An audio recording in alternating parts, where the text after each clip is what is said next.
اور جس نے پوری زمین بنائی، پورے آسمان بنائے، جو رات دن تمہاری نیکی میں لگا ہوا ہے، تمہارے لیے اچھا کرتا ہے، اچھا سوچتا ہے، اچھے منصوبہ بندی کرتا ہے، مصیبتوں سے بچاتا ہے، پریشانیوں سے بچاتا ہے، اس کے لیے تم نے کیا کیا ہے آج تک؟ یہ تھوڑا آج ہمیں سوچیں کہ ہم جب سے بڑے ہوئے ہیں ہم نے اپنے رب کے لیے کیا کیا؟ ہاں، ہم نے اپنے دوستوں کے لیے کیا ہے، والدین کے لیے کیا ہوگا، بیوی بچوں کے لیے کیا ہے، دوست احباب کے لیے کیا ہے، رشتہ داروں ہمسایوں اور باقی راہ چلتے لوگوں کے لیے کچھ نہ کچھ کیا ہوگا، لیکن خالصتاً اللہ تعالیٰ کے لیے کیا کیا ہے یہ ہم میں سے ہر شخص جانتا ہے۔ میں نے جو تحریک بنائی اور اس میں جو اس تحریک کے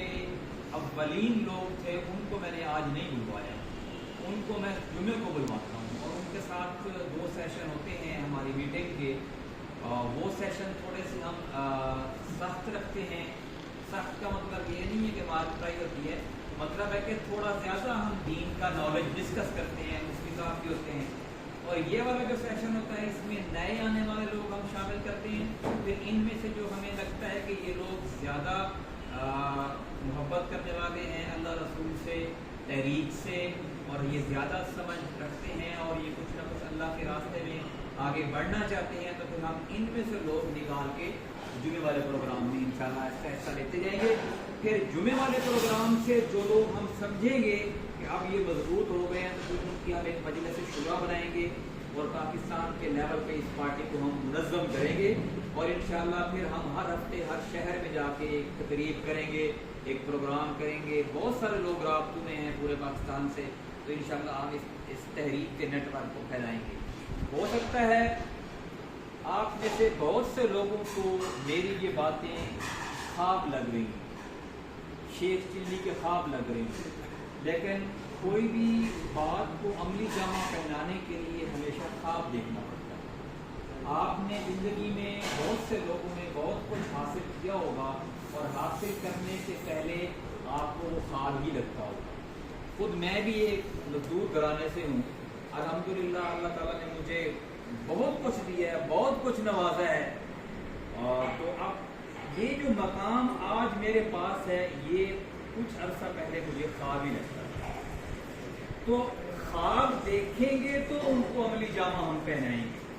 ہمارا خواب یہ ہے کہ ہم نے اس معاشرے کو ظلم سے پاک کرنا ہے، اور ظلم سے پاک کرنے کے لیے کیا چیزوں کی ضرورت ہے یہ میں نے پہلے پروگرام میں ڈسکس کیا، آج آپ کے ساتھ بھی اس کو ڈسکس کرتا ہوں کہ ظلم سے جو پاک معاشرہ ہے وہ ایک مضبوط رشتے کی بنیاد پر ہو سکتا ہے۔ معاشرے میں رشتے کی کئی بنیادیں ہوتی ہیں۔ ایک باپ کی اولاد کا رشتہ ہوتا ہے، وہ آپس میں بھائی ہوتے ہیں، ان کا اتحاد ہو جاتا ہے۔ ایک دادے کی اولاد کا رشتہ ہوتا ہے، ایک قوم کا رشتہ ہوتا ہے، یار تو بھی ارائی میں بھی ارائی، تو بھی جٹ میں بھی جٹ، ایک یہ رشتہ ہوتا ہے۔ ایک زبان کا رشتہ ہوتا ہے، تو بھی سرائکی میں بھی سرائکی، تو بھی پنجابی تو بھی اردو ہم بھی، ایک یہ رشتہ ہوتا ہے۔ ایک رشتہ ہوتا ہے علاقے کا، تو بھی خیر پوری میں بھی خیر پوری۔ ایک رشتہ ہوتا ہے کاروبار کا، تیرا بھی کاروبار یہ ہے میرا بھی کاروبار، یہ انجمن تاجران بن گئی، انجمن ڈاکٹر بن گئی، انجمن وکلاء بن گئی، انجمن کئی بن گئی۔ یہ جتنے بھی رشتے ہیں ان رشتوں پہ مسلمانوں کو اکٹھا نہیں کیا جا سکتا، کیونکہ ساری دنیا سرائکی نہیں ہے، ساری دنیا رائی نہیں ہے، ساری دنیا اردو اسپیکنگ نہیں ہے، ساری دنیا ڈاکٹر نہیں ہے، ساری دنیا کا ایک پیشہ، ایک زبان، ایک چیز نہیں ہے۔ وہ کون سا رشتہ ہے جس کی بنیاد پر ہم سارے اکٹھے ہو سکتے ہیں؟ وہ رشتہ اللہ اور اس کے رسول صلی اللہ علیہ وآلہ وسلم کا رشتہ ہے۔ دنیا کا کوئی مسلمان ان دونوں ہستیوں پر انگلی کھڑی نہیں کر سکتا۔ کوئی بندہ نہیں کہہ سکتا کہ اللہ کے رسول نے غلطی کی ہے۔ جو یہ کہے گا اس کو ہم مسلمان ہی نہیں سمجھتے۔ ایسے ہی ہے نا، وہ ہماری تحریک کا حصہ ہی نہیں ہو سکتا۔ کوئی اللہ کے اوپر بھی کیچڑ نہیں اسے اچھال سکتا کہ وہ اس نے ساری دنیا کو پیدا کیا ہے،